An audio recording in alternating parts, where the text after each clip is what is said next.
En este tercer video vamos a continuar con la práctica sobre variables dicótomas y multicolinealidad. En esta ocasión concluiremos con el tercero de los ejercicios para multicolinealidad, en el que nos piden considerar los datos proporcionados en la tabla autos.csv, ese es el archivo, los cuales pertenecen al rendimiento en millas por galón de diferentes marcas de automóviles.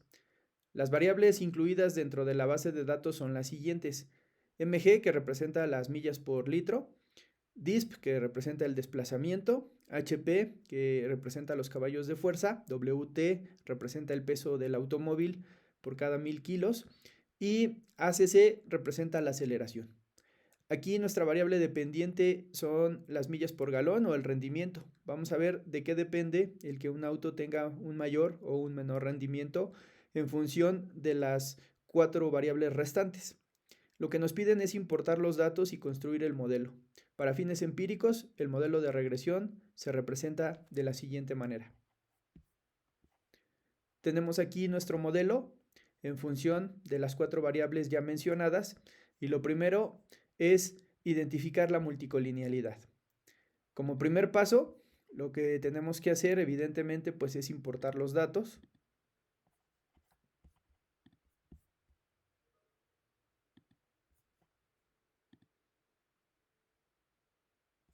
Después de eso vamos con la parte de desunir los datos y revisarlos o visualizarlos. Tenemos 1, 2, 3, 4, 5, 6 columnas, y tenemos, ahora lo vemos por acá, 392 entradas. Después de esto, nosotros tendríamos que revisar la existencia de la multicolinealidad para las 392 productos, en este caso los 392 autos. El primero de los pasos que tenemos que hacer para la detección es identificar una R cuadrada elevada, pero pocas razones T de student significativas. Vamos a ver si esto ocurre en el modelo. Cuando corremos nuestro modelo, identificamos, creo que se ve un poco más claro de este lado donde tengo ya el documento. Tenemos nuestro análisis de regresión con la variable dependiente millas por galón en función de las 4 variables restantes. Lo que percibimos inmediatamente es que hay poca significancia para desplazamiento y para aceleración, y hay una R cuadrada elevada, 0.70, con pocas t, con 2 variables cuyas t son poco significativas, lo cual podría estarme hablando de que existe una posibilidad de multicolinealidad, ¿no? Entonces aquí está el primero de los métodos. Después el segundo me pide identificar la presencia de altas correlaciones entre parejas de regresoras. Aquí lo que debemos hacer es que en función de estas 4 variables que aparecen del lado derecho del igual de la ecuación, desplazamiento, caballos de fuerza, peso y aceleración, entre estas 4 tendría que construir una matriz de correlaciones para saber si entre ellas existe alguna o varias autocorrelaciones elevadas. Cuando desarrollo la matriz a través del comando core, identifico que la primera correlación entre desplazamiento y caballos de fuerza es bastante elevada, pero que también el desplazamiento con respecto al peso es quizá la más elevada, no quizá, es la más elevada de todas, y por lo tanto, dado que todas estas son variables exógenas, entre desplazamiento y peso existe una muy alta correlación. Luego, la aceleración también presenta pues una correlación no tan alta, negativa, pero quizá no represente mayor problema. Lo que sí es un hecho es que si vamos revisando las demás, por ejemplo, caballos de fuerza contra el peso, también es elevada; caballos de fuerza contra la aceleración es negativa, pero no es tan elevada. Si se dan cuenta, aceleración prácticamente con desplazamiento, caballos de fuerza y peso tiene o presenta las menores correlaciones. Pero bueno, aquí hay evidencia de que muy probablemente exista una alta correlación entre varias de ellas, entre varias parejas entre ellas, y esto es evidencia de que probablemente o cada vez más nos estamos cerciorando existe un problema de multicolinealidad. La tercera opción para detectar multicolinealidad, conocida como la regla práctica de Klein, es correr regresiones auxiliares para compararla con respecto a la regresión global. La regresión global, evidentemente, aquí la tenemos, es la que engloba o conjunta a todas las variables establecidas en el modelo para saber si al comparar esta regresión general contra las variables exógenas explicadas por ellas mismas, por ejemplo, desplazamiento ahora lo vamos a correr en función de estas tres, después a HP lo correremos en función de las otras tres restantes y así sucesivamente para cada una de ellas. Vamos a ver qué es lo que ocurre.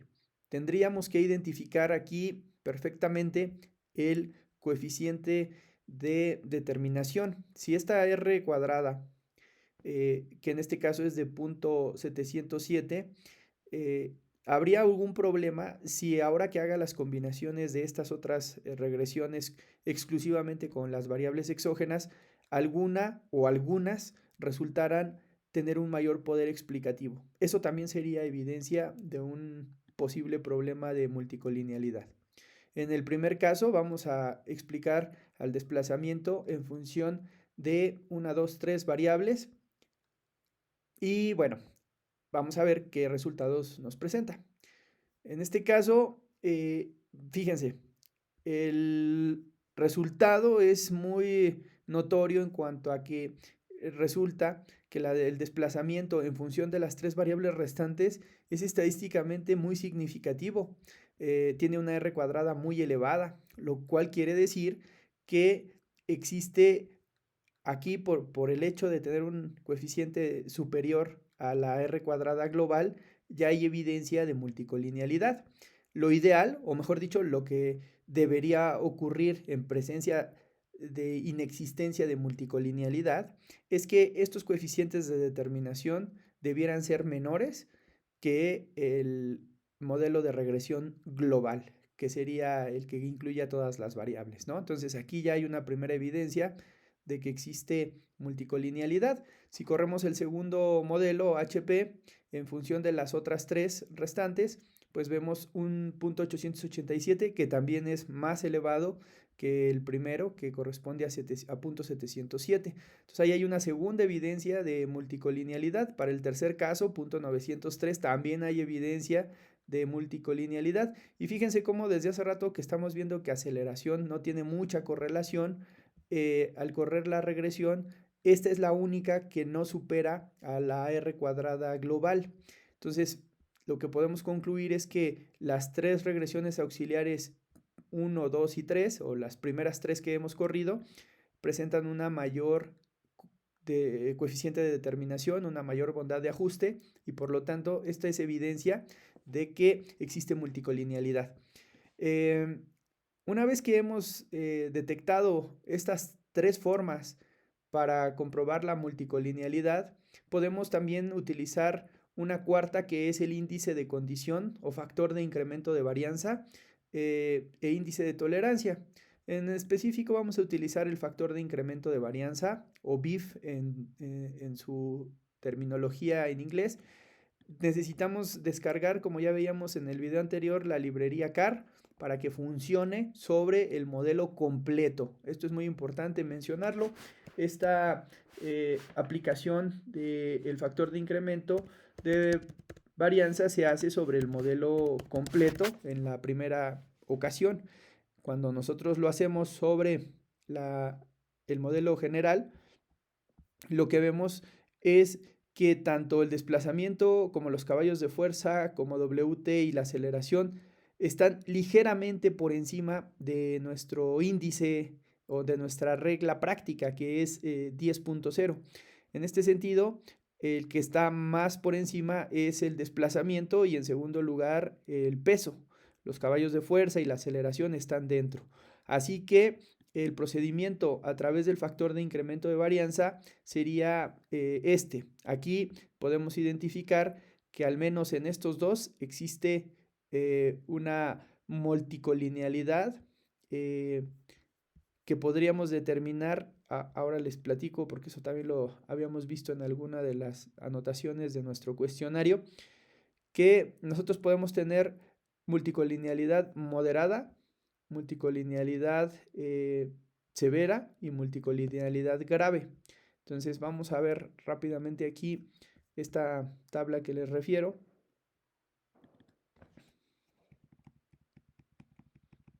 Para poder tener una mejor comprensión de en dónde estamos parados. Bien, aquí está, multicolinealidad moderada, multicolinealidad fuerte y multicolinealidad grave. Entonces, insisto, aquí está el valor límite. Entonces, para considerar que la multicolinealidad es moderada, pues necesitamos saber en dónde estamos parados, si es antes de 10 o si es después de 10, para poder identificar si ya podría dejar de ser moderada a convertirse en multicolinealidad fuerte. En este caso, lo que podríamos establecer es que tiende a considerarse una multicolinealidad fuerte por exceder el valor de 10, pero vamos a ver que más adelante vamos a utilizar esta técnica para poder ir desarrollando un mejor modelo. Para terminar la detección, vamos a correr una matriz de gráficos de dispersión, que ustedes ya la conocen bien, y que bueno, pues aquí lo que se puede observar es cómo entre las variables exógenas existen varias correlaciones visualmente lineales y que son claras a pesar de que puedan ser positivas o negativas, se ven claras tendencias que estarían determinando una alta correlación entre ellas. Por lo tanto, esta sería como la quinta opción que tenemos para determinar multicolinealidad. Y ahora pasamos a la corrección de la multicolinealidad. La corrección ya es muy sencilla. Para ello vamos a utilizar dentro de estas 5 opciones de detección la número 4, la del factor de incremento de varianza, de la siguiente manera. Corremos nuestro modelo completo, como lo habíamos hecho en este paso 4, y vemos lo que hace unos momentos identificábamos, que dos de ellas están excediendo la regla práctica de 10 y por lo tanto la que es más alta en este caso es el desplazamiento 10.68. Tendremos que preguntarnos si este desplazamiento, que por cierto es no estadísticamente significativo, debería permanecer o no en el modelo. Entonces la prueba es desarrollar una hipótesis o una prueba de Wald para comprobar si la hipótesis de que el desplazamiento es igual que 0 se cumple. Si el desplazamiento es igual que 0, como muy probablemente lo será aquí, entonces no habría razón para mantenerlo dentro del modelo. Cuando corremos la prueba pidiendo la comprobación de la hipótesis de que el desplazamiento es igual que 0, se observa un alto nivel de significancia de 0.37, lo cual nos lleva a la región de aceptación. Aceptamos que el desplazamiento es igual que 0 y por lo tanto eliminamos de nuestro modelo esta variable.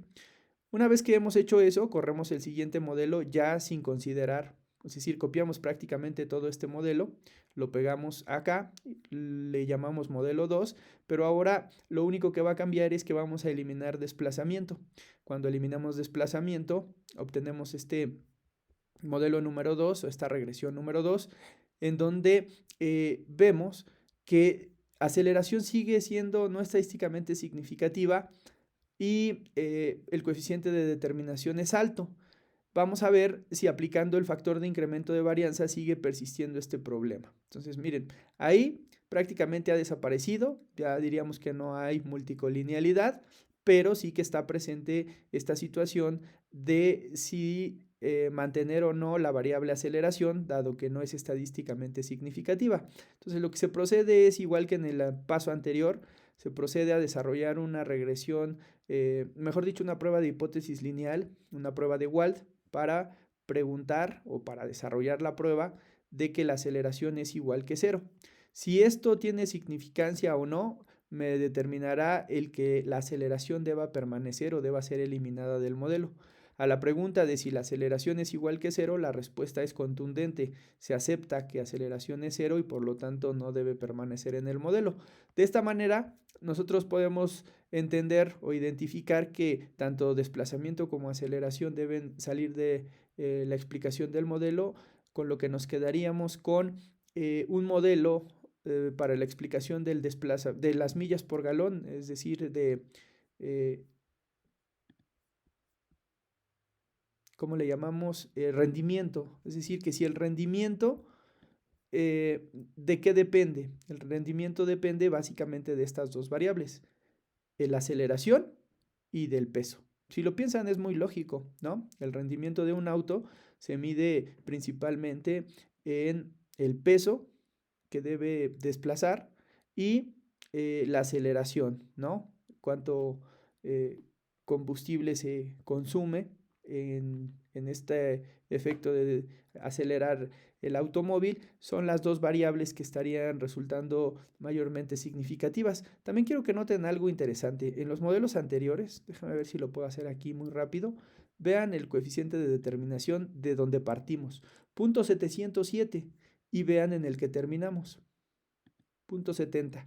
Prácticamente no hubo variación. Quiere decir que lo que estuvimos haciendo es una depuración, una eliminación de las variables que de por sí no explicaban o no incrementaban la bondad de ajuste, pero sí que le causaban ruido por causar colinealidad y por presentarnos significancia en sus variables. Entonces, esta sería una primera propuesta de modelo, el modelo que incluye el peso y la aceleración. Un segundo método es aplicar la metodología de Stepwise, que ustedes conocen ya muy bien. Se instala la librería más y también saben que se debe de correr la regresión completa, es decir, con todas las variables, las 4 variables que explican al desplazamiento, mejor dicho, al rendimiento. Recuerden que ese es el objetivo, el explicar las millas por galón en función de las 4 variables restantes. Y lo que encontramos aquí es algo interesante porque vamos a pedirle ahora a la máquina que con el método de Stepwise, con el método de lo general a lo particular y de lo particular a lo general, pues nos determine cuál sería el modelo ideal. Hacemos la ejecución del comando step AIC y lo que encontramos es esto. Recuerden que después de ejecutar el comando, el último de los modelos es el modelo idóneo, donde los signos positivos indican que las variables desplazamiento y aceleración deben salir de nuestra interpretación del modelo y las que deben quedar son HP y WT. Entonces, en estricto sentido, lo que hice fue copiar esto y pegarlo en el siguiente modelo. Aquí, ¿no? Aquí lo pegué y corrí el modelo. Y esta es la segunda propuesta. Vean cómo también tiene un muy buen poder explicativo. La anterior era de 0.7, este es de 0.706. Básicamente es el mismo poder explicativo, pero es algo curioso identificar que no se trata de las mismas variables. En el modelo anterior, las variables que explicaban el rendimiento son peso y aceleración, mientras que en la metodología de Stepwise las variables que lo explican son caballos de fuerza y peso. En los dos modelos, todas las variables que permanecen son estadísticamente significativas y cada una da un poder de explicación muy similar, 0.70. En este sentido, pues estas serían los dos modelos que se podrían plantear como solución para este problema de la multicolinealidad. Y bueno, listo, con esto damos por concluida nuestra práctica para ejercitarnos en el uso de variables dicótomas y de variables dummy, variables binarias para diferentes casos, pero también para el tema de multicolinealidad, que como ustedes ya pueden identificar a la perfección, generalmente implica identificación de la multicolinealidad y después la detección de la misma, ¿no? Es decir, una vez que la identificas, que la detectas, lo siguiente es corregirla. Y esto se corrige a través de varias opciones que ya hemos visto.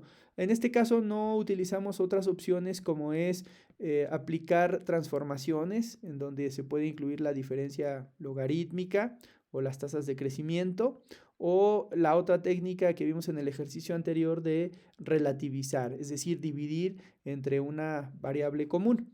Aquí tenemos todas las técnicas, de hecho, si me voy un poquito más atrás, podemos dar un pequeño resumen muy rápido de el caso específico de la multicolinealidad. En el primer ejercicio vimos que la identificación corresponde a las mismas 5 pruebas. R's cuadradas altas y T's poco significativas, matriz de correlaciones, regla práctica de Klein, factor de incremento de varianza y un gráfico de dispersión. 5 son los métodos para detectar multicolinealidad.